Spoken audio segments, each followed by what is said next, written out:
I hear people make accusations at the Quran which are really directed at the religion which claims the Quran as its scripture. Typically, the person has an issue with a certain thing which is connected with Islam or with what Muslims say or do, and he assumes that it's in the Quran when, often as not, it's not. I've analysed the Quran closely and translated it in a highly systematic manner. I see the religion of Islam nowhere between its covers. In short, Islam is not in the Quran.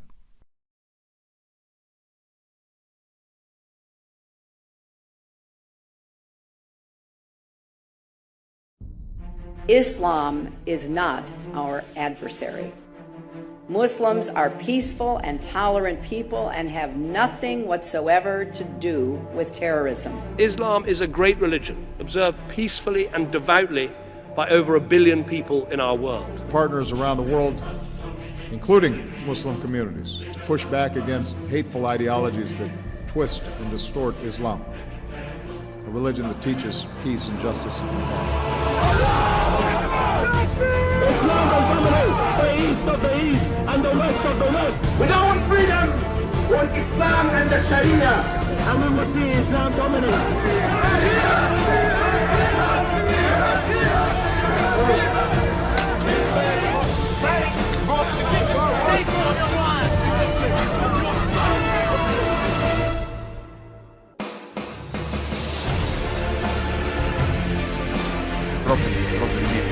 Here.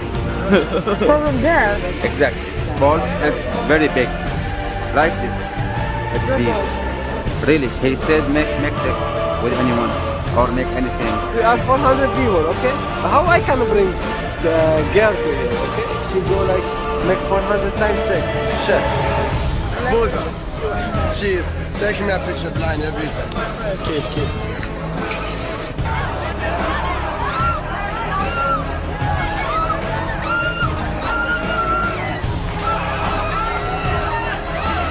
On New Year's Eve, a group of about 1,000 men, mostly of Arab and North African appearance, sexually assaulted more than 100 women in the city's main square. Good evening. France is in a state of emergency tonight after a terror attack shattered national celebrations for Bastille Day. According to German police, several people have been injured in the state of Bavaria after a 17-year-old Afghan refugee attacked passengers on a train with both an axe and a knife. 2 knife-wielding individuals responsible for a hostage situation slit the throat of the elderly priest inside, killing him.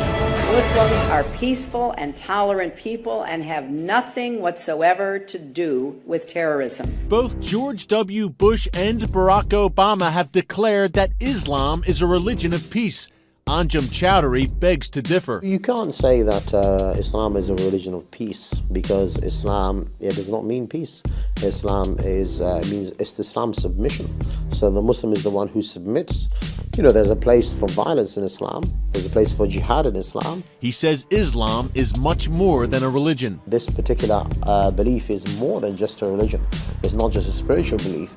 It is in fact an ideology which you believe in and you struggle for and you're willing even to die for because you believe in that. That is your whole life. A religion that teaches peace and justice and compassion. Everyone in the room, how many of you are normal Muslims? You're not extremists, you're not radical, this is normal Sunni Muslims. Please raise your hands. Everybody, mashallah, subhanallah. Okay, take down your hands again. How many of you agree that men and women should sit separate? Please raise your hands.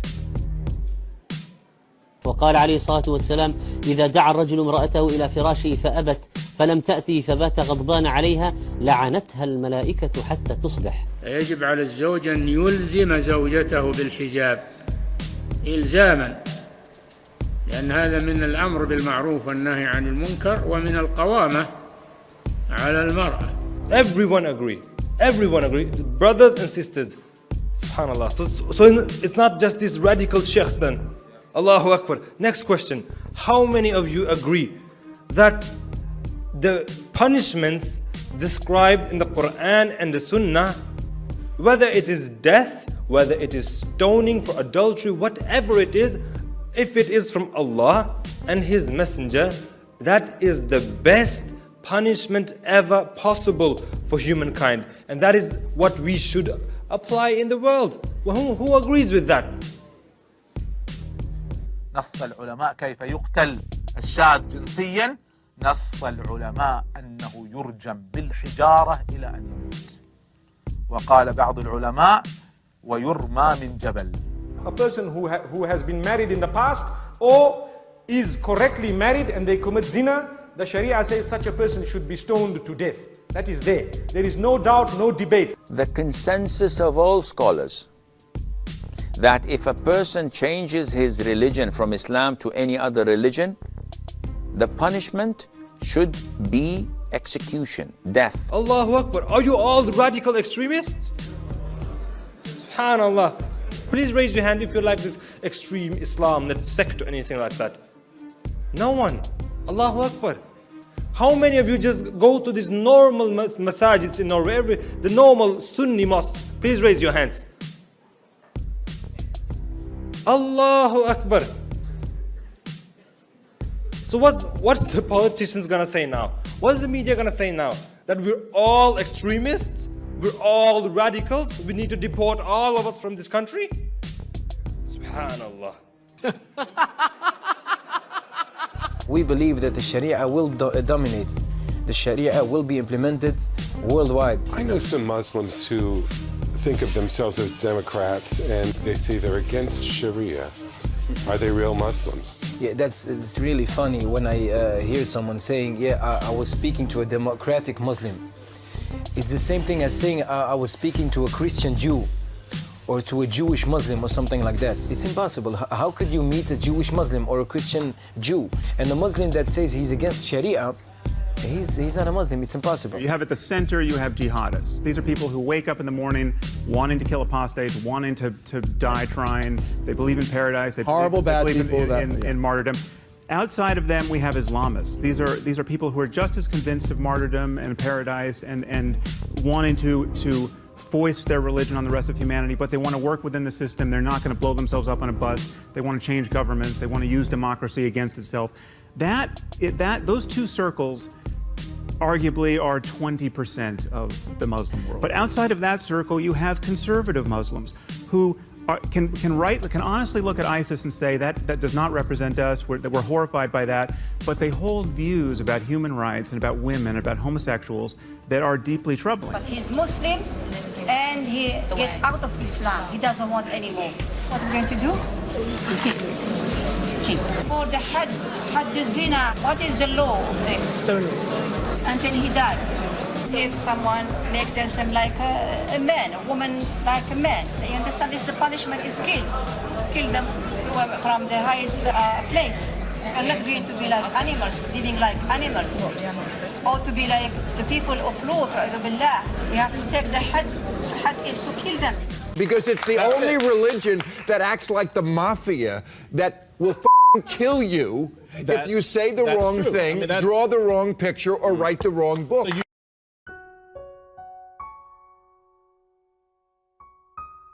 Islam, as a religion, in the sense of dogma and rite, is nowhere found in the Quran.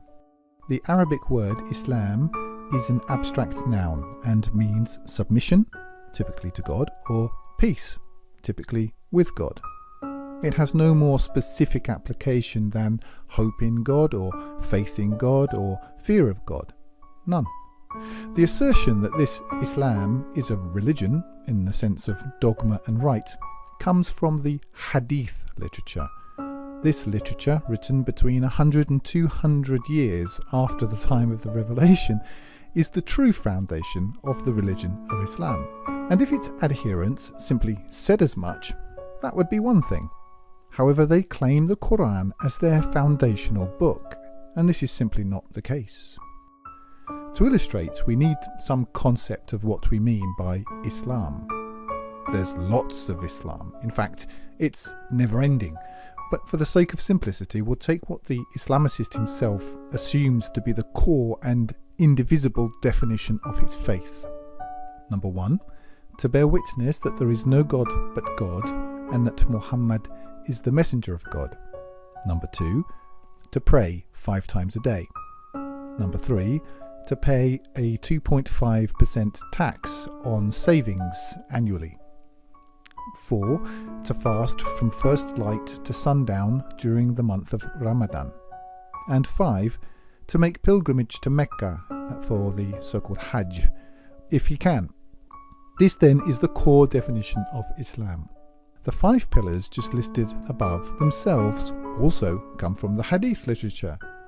The Quran does not discuss pillars of any sort with regard to a religion, and certainly not 5.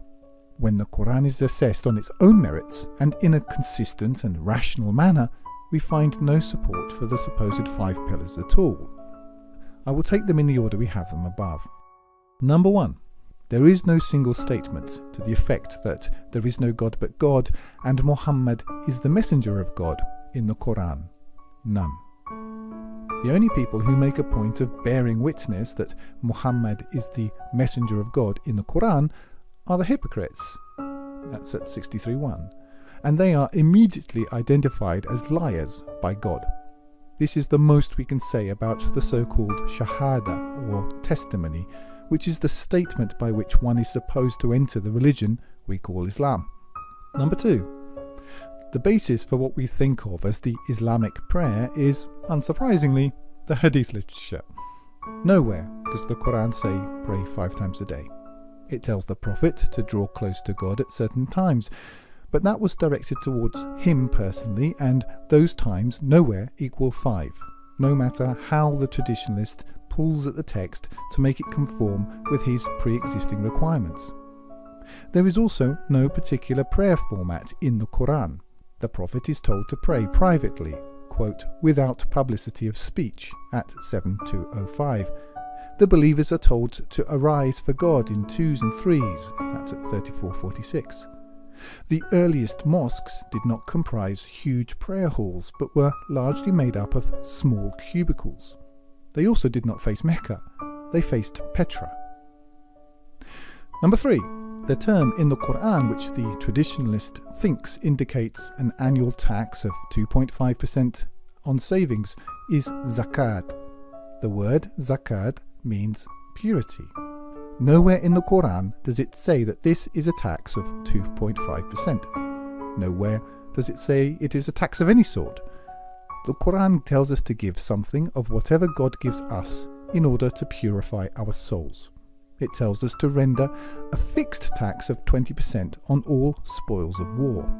There is nothing else.